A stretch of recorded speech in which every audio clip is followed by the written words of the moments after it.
Hi, இந்த வீடியோவில் நம்ம என்ன பார்க்க போகிறோம்னா, நேற்று இந்தியாவில் பட்ஜெட் அனௌன்ஸ் பண்ணியிருக்காங்க. பட்ஜெட் 2024. அதில் நிறைய விஷயங்கள் சொல்லியிருக்காங்க. அதில் நமக்கு தேவையானது மட்டும் பார்ப்போம்.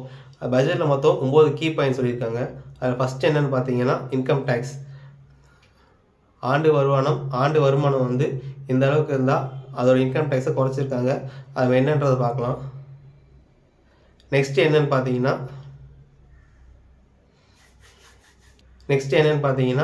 Capital gains, long time capital gains, short time capital gains 2 இருக்குது. லாங் டைம் கேபிட்டல் கெயின்ஸில் வர வருமானத்துக்கு டேக்ஸ் வந்து 10%லேருந்து 12.5% வரைக்கும் ஏற்றிருக்காங்க. அடுத்து ஷார்ட் டைம் கேபிட்டல் கெயின்ஸுக்கு டேக்ஸ் வந்து 15%லேருந்து 20% வரைக்கும் ஏற்றிருக்காங்க.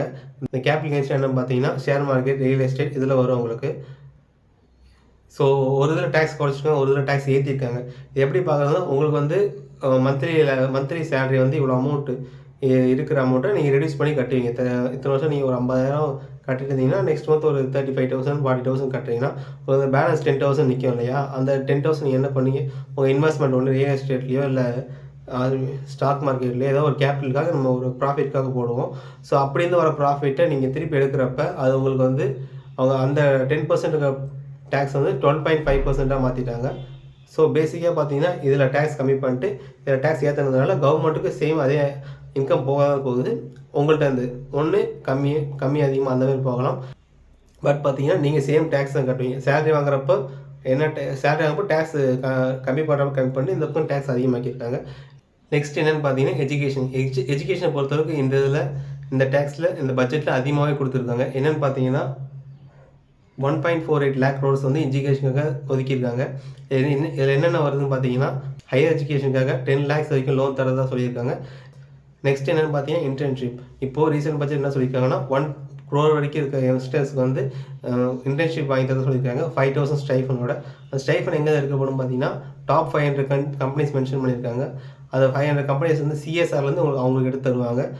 நெக்ஸ்ட் வந்து 1 crore யங்ஸ்டருக்கு வந்து இன்டர்ன்ஷிப் தரதாக சொல்லியிருக்காங்க 5,000 ஸ்டைஃபனோட. நெக்ஸ்ட் என்னென்னு பார்த்தீங்கன்னா, இன்சென்டிவ் பிளான். அது என்னென்னு பார்த்தீங்கன்னா, ஃப்ரெஷராக இப்போ ஜாப் ஜாயின் பண்ணுறவங்களுக்கு ஃபஸ்ட்டு மந்த் சேலரி அடிஷ்னலாக அவங்களுடைய பென்ஷன் அக்கௌண்ட்டுக்கே போடுறதா சொல்லியிருக்காங்க. இது எப்படின்னு பார்த்தீங்கன்னா, ஃபஸ்ட்டு டீம் வேலைக்கு போகிறீங்க இல்லையா, அப்போ நீங்கள் உங்களுக்கு வந்து ஃபஸ்ட் மந்த் சேலரியை அப்படியே கவர்மெண்ட் மூலிமா அந்த எவ்வளோ சேலரியோ அது பென்ஷன் அக்கௌண்ட்டுக்கு வந்துடும். நீங்கள் அதை எக்ஸ்ட்ரா வேஜஸ்க்கு யூஸ் பண்ணிக்கலாம், ரூம் ரெண்ட்டுக்கு. இதேமாதிரி புதுசாக யாராவது வெளியூர் வேலைக்கு போனால் அவங்களுக்கு அதிகமாக செலவாகும், அதுக்கு யூஸ் பண்ணிக்கலாம். அது வந்து அப் டு 15,000 வரைக்கும் அவங்க ஸ்பெண்ட் பண்ணுறதா சொல்லியிருக்காங்க.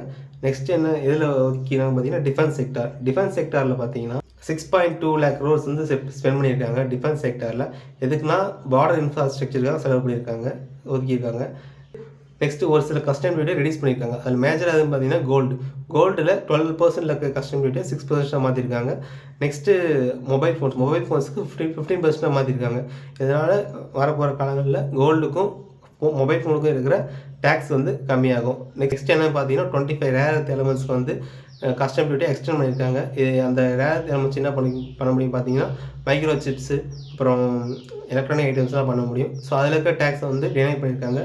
நெக்ஸ்ட் என்னென்னு பார்த்தீங்கன்னா, ஸ்டார்ட் அப். இந்த பட்ஜெட் வந்து மேக்ஸிமம் ஸ்டார்ட் அப் அப்புறம் எம்எஸ்எம்க்கு ரொம்ப யூஸ்ஃபுல்லாக இருக்கும்.